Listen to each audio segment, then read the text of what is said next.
السلام علیکم ویورز، کیسے ہیں آپ سب لوگ؟ امید ہے سب لوگ خیر خیریت سے ہوں گے۔ تو چلتے ہیں اپنے ناول کی قسط کی جانب۔ اس کو میں نے 2 سے 3 پارٹس کے اندر ڈیوائیڈ کر دیا ہے، کیونکہ پتہ نہیں کیا مسئلہ آ رہا تھا۔ میں نے آپ لوگوں سے پہلے بھی ذکر کیا تھا۔ خیر، اب میں بار بار کیا ذکر کروں، آپ چلیں ہم شروع کرتے ہیں۔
اسے اپنے کیے کی سزا مل رہی ہو۔ احمد تمام لوگوں کو انسٹرکشن اچھی طرح دے دی ہے نا، مجھے کوئی بھی گڑبڑ نہیں چاہیے۔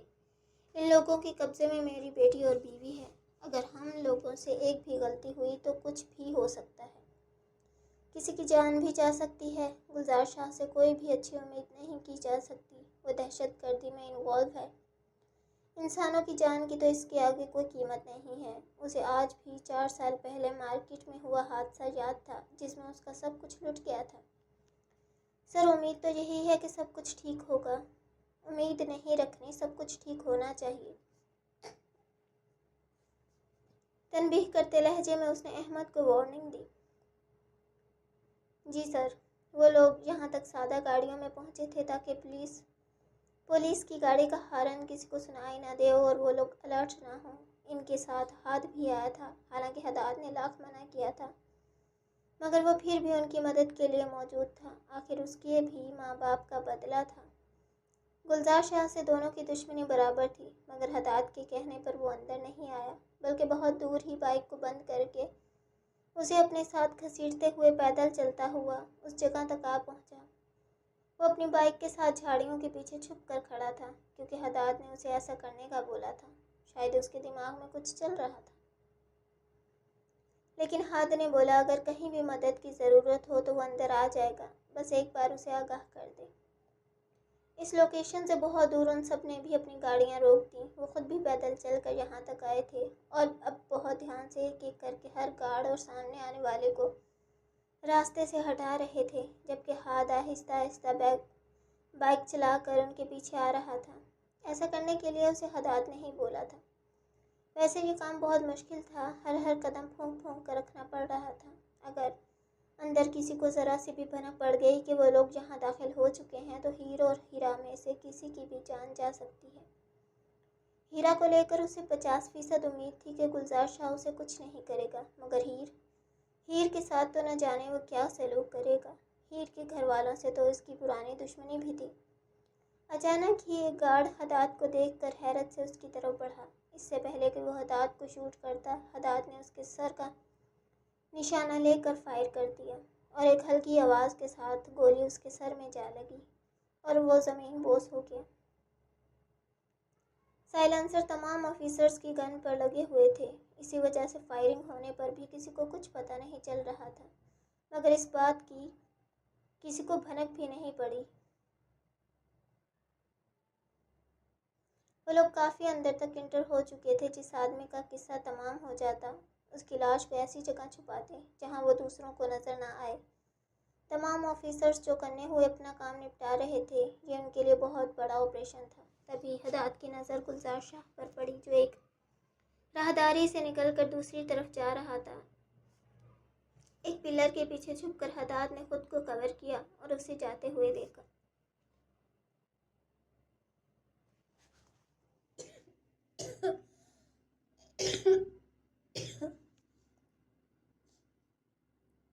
اور پھر خود اس جگہ جانے لگا جہاں سے وہ آ رہا تھا۔ یہاں بہت سارے کمرے تھے، ان کمروں میں نہ جانے کون کون تھا، مگر ایک کمرے سے ہیرا کی آواز آئی۔ ہیرا کی آواز پر اس کے رونگٹے کھڑے ہو گئے۔ ہیرا! وہ دوڑ کر اس کمرے کی سمت گیا، دروازہ کھول کر دیکھا تو اندر ہیرا بہت سارے کھلونوں کے درمیان بیٹھی ہوئی تھی۔ اسے دیکھتے ہی حداد نے شکر کا سانس لیا اور آگے بڑھ کر اسے اپنے گلے سے لگا گیا۔ کیسا ہے میرا بچہ؟ پاپا آپ؟ ہاں، مگر وہ انکل تو کہہ رہے تھے آپ کسی بہت ضروری کام سے گئے ہیں اور آپ کو آنے میں بہت دیر ہو جائے گی۔ بس میں اپنی بیٹی کے لیے جلدی آ گیا، مجھے پتا تھا میرا بچہ انتظار کر رہا ہوگا۔ آپ میرا انتظار کر رہی تھی نا؟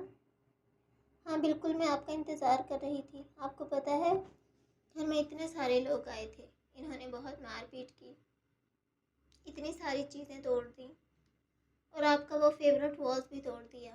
ہمیں بہت ڈر لگ رہا تھا۔ مما کہاں ہے بیٹا؟ حداد کو جہاں سکون تھا کہ ہیرا مل گئی ہے، وہیں ہیر کی بھی بہت ٹینشن ہو رہی تھی۔ مما کو پتہ نہیں کہاں پر لے کر گئے ہیں۔ میں اس انکل کو بول رہی تھی مجھے میری مما کے پاس جانا ہے یا پھر انہیں میرے پاس بھیج دے، وہ مان نہیں رہے۔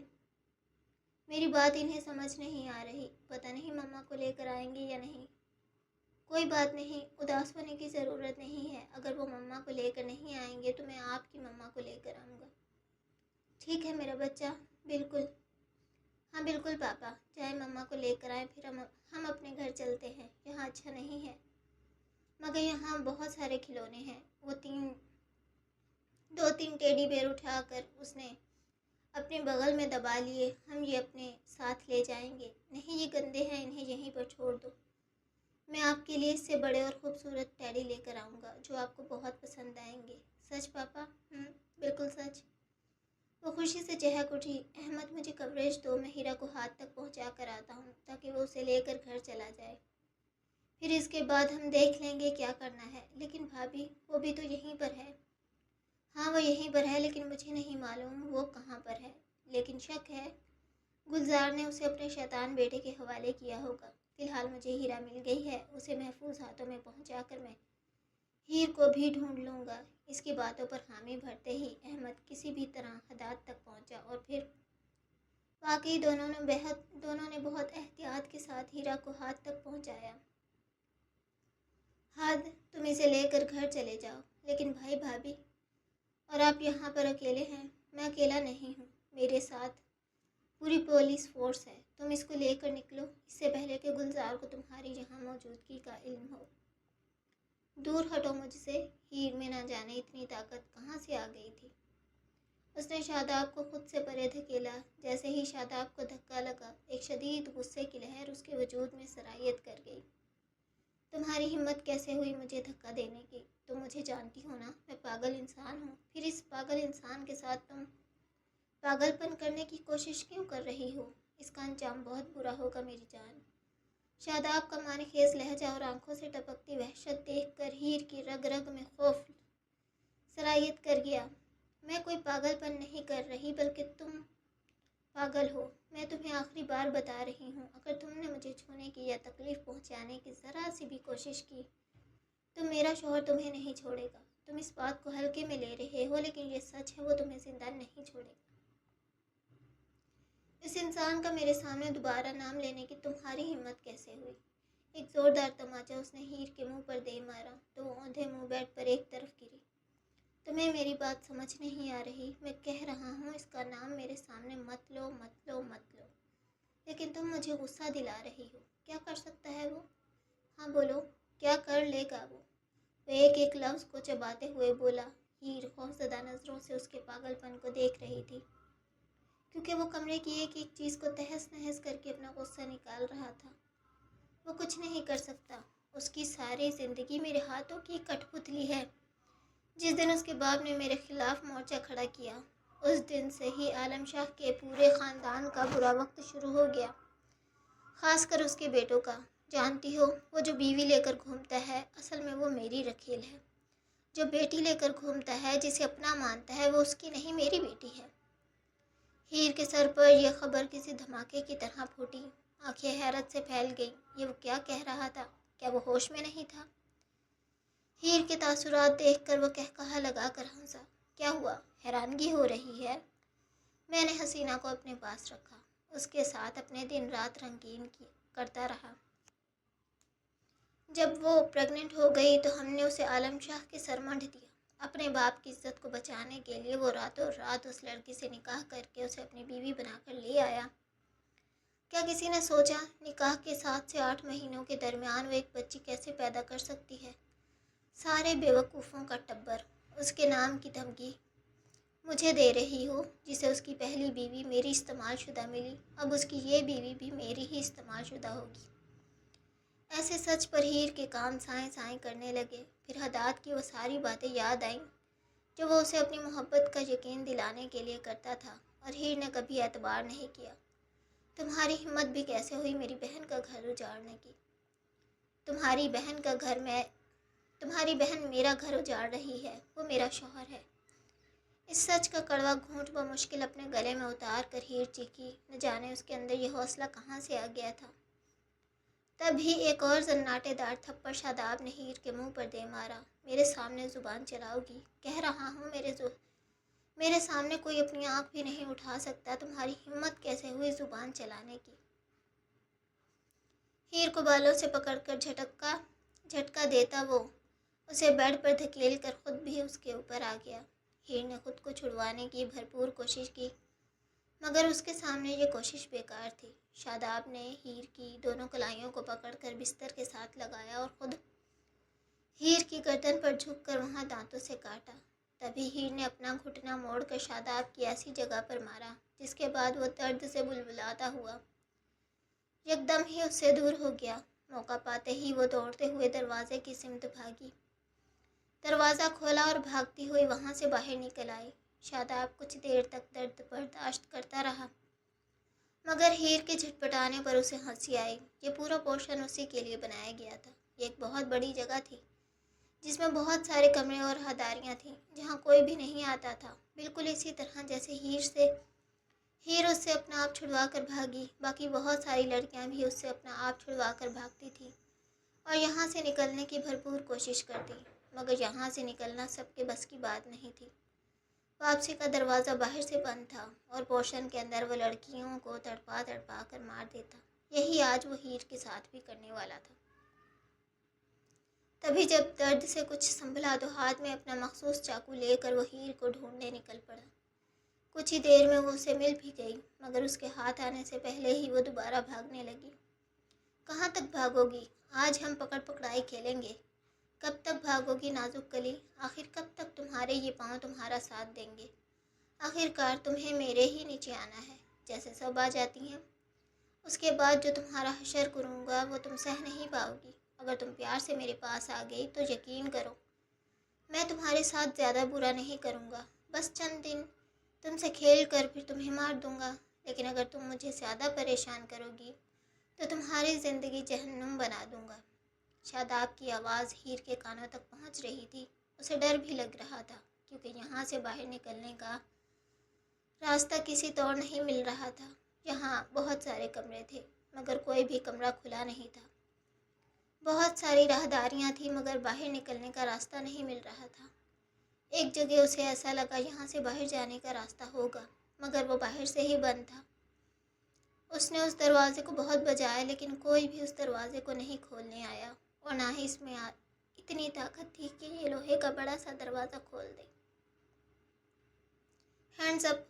اگر تم نے ذرا سی بھی حرکت کی گلزار شاہ تو میں بھول جاؤں گا میرا تمہارے ساتھ کوئی رشتہ ہے۔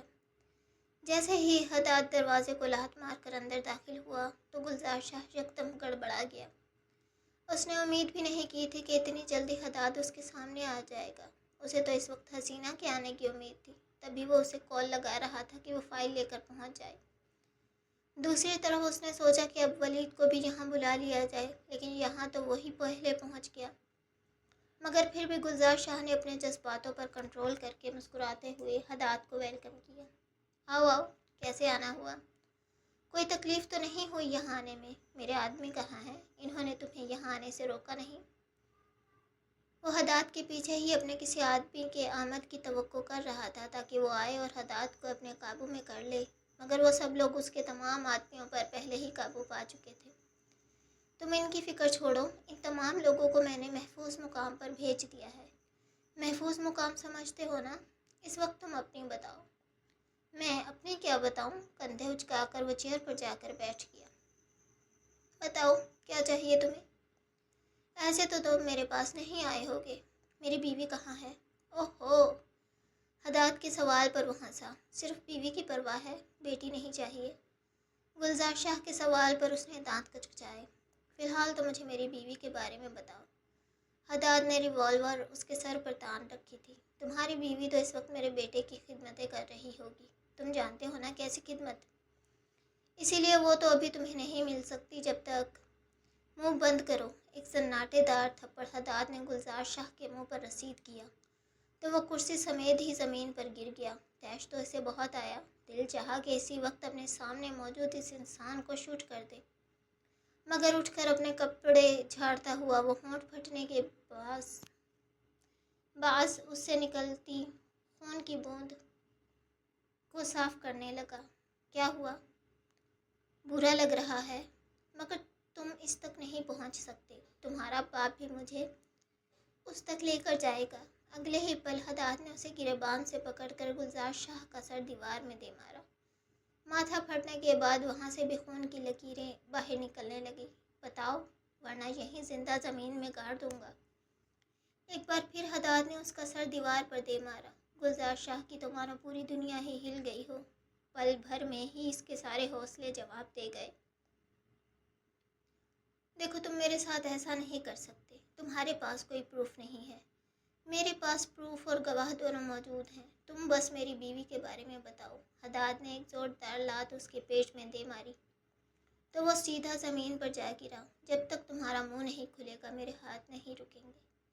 اسے گریبان سے پکڑ کر اٹھاتے ہوئے حداد نے ایک مکہ اس کے جبڑے پر رسید کیا تو ایسا لگا منہ کا پورا ڈھانچہ ہل کر رہ گیا ہو۔ تم انسان ہو یا حیوان؟ مجھے مارنے سے کیا تمہاری بیوی کی عزت لوٹ آئے گی؟ گلزار شاہ کے جسم سے توانائی اور ہمت جا رہی تھی، مگر شیطانیت ابھی بھی عروج پر تھی۔ لیکن حداد نے بھی نہ روکنے کی قسم کھا رکھی تھی۔ جب تک اس کی یہ ساری اکڑ نہیں ٹوٹ جاتی وہ تب تک اس کی چمڑی ادھیڑتا رہے گا۔